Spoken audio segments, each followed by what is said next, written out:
I've just watched episode 3 of The Rings of Power and wow, okay. A lot to cover here. I'm gonna start with the orcs and the set and the costume design there. It was incredible. I loved the teeth, the textures on their skin, the wrinkles, the way they walked. The addition of the skeleton armor and the canvas coverings over their faces and the camp to protect them from the sun was a really cool feature. It was a really cool window into what it's like to be an orc, basically. We were thrown straight into the stark reality of being a slave under the orcs. I think it's awesome that they showed this because I think the original 3 films just kind of touched on this subject. I think we saw it when Frodo saw the vision in the pool that Galadriel shows to him. Women and children in cages, men in chains. It's a pretty stark existence, and I think it was a cool mechanic for the show to set up that the humans are working in the sun while the orcs stay in the shade. I think it was a creative way to allow Arondir and his 2 elf friends to work together in a way that felt real and didn't feel like it was too set up. The introduction to the city of Numenor was pretty incredible. As we cruise into Numenor under the bridge, that was really cool seeing the sails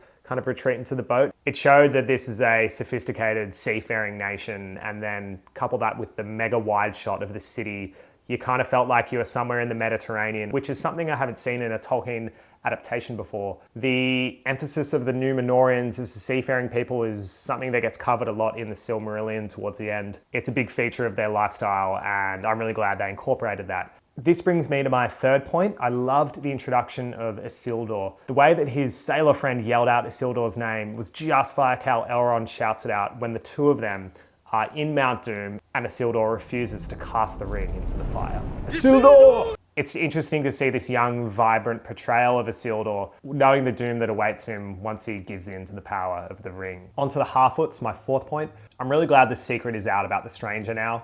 I think it was time that he was more integrated into that Harfoot community. I'm really intrigued by the Harfoot culture, even though that storyline feels a little bit removed from the rest of it at this stage. I'm enjoying learning about the Left Behinds and the people that the Harfoot leader talked about. It reminds you of that scene where Bilbo Baggins is shouting out all the proud feats and all the other Hobbit names that evoke this real strong sense of community. When the leader is listing the names, you see that Poppy is quite upset at the mention of someone close to her. I think that the scenes with the Harfoots really has the spirit of Lord of the Rings in it. That kind of sense of friendship and camaraderie that comes with these adventures that can get quite dark and dire at times. My final point is the action. So back to the scene with the orcs. At first, when I saw the slow motion moments in the trailer, I was a little bit put off by them.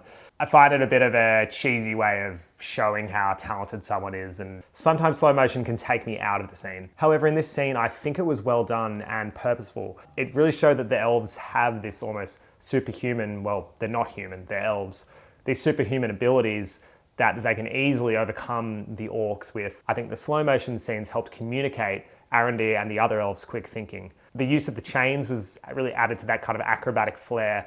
I think that was a really pretty well choreographed scene. However, at the same time, the use of slow motion when Galadriel is riding on the horse across the beach, I think we could have done without that scene. That was very filler. I'm not exactly sure why that was there. I'm going to go into my spoiler predictions now, so if you want to jump off this video, I recommend doing so right now. One thing I forgot to bring up from the previous episode was when Prince Durin and his father, the king, head down into the basement and they open up that little treasure box and there's a beautiful light that shines on their faces. I think that this is one of the Silmarils that must have been somehow claimed by the dwarves. They're constantly mining, looking for treasures. This is exactly what they would have done. The Silmarils were these prized jewels that Morgoth, the first primordial evil being, the former boss of Sauron, he longed for these things over more than anything else. They were his prized possession. They were created by Feanor, I believe, who crafted them using the original light of the trees of Valinor, where the elves are originally from. So these are the most beautiful, prized things in the history of Middle-earth. They are the thing. The Dwarf King was very suspicious of the elves. I think he might have one of those things, and that's why he's feeling a bit suspicious and threatened at the possibility of losing his prized gem. I've got a feeling that the villain in the orc prison is Sauron. It seems a bit of a weird thing for Sauron to stoop so low as to walk through an orc prison camp. However, this Southlands is essentially him setting up his base in Mordor. I guess at some point he's going to be in some orc camps, and the way they revered him, lowering their heads, it was kind of implying that this guy is a bit of a godlike figure in their eyes. I hope we get to see this sort of human look of Sauron, because he isn't just this being who just constantly wears armor. He can shapeshift, he can take on many different identities. So it's going to be cool to see an actor play Sauron. That's it for today's review. If you want to hear more, we're going to be doing some podcast chats about the show, going a bit more in depth, some longer form content. So keep an ear out for that. That might be hitting the airwaves sometime next week. I'll keep you posted. Anyway, can't wait for next week.